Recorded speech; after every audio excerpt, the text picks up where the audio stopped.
Pagresolba sa tumataas na kaso ng obesity sa bansa, tinalakay sa isang summit sa Quezon City. Detalye mula kay Val Gonzalez, RH5. Val, good morning. Good morning, Kuya Angel.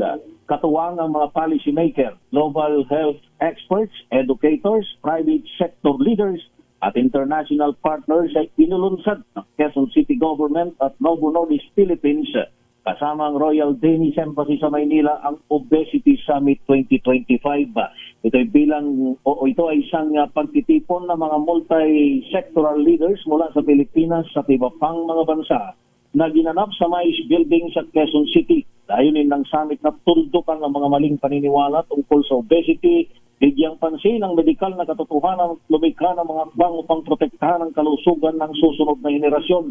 Nila sa pamamagitan ng kanilang programang Cities for Health o Best Health.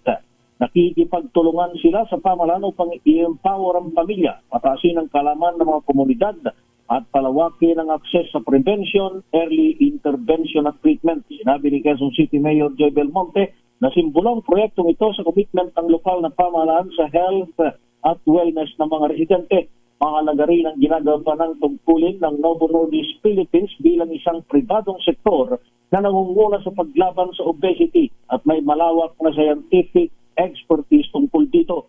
Kasama din sa pagkilos ang Department of Health, Department of Education, UNICEF at ang Royal Danish Embassy. Umaasa naman si Novo Nordisk Philippines General Manager Wei Sun na makatutulong ang summit upang masolusyonan na ang tumataas na problema ng obesity sa bansa.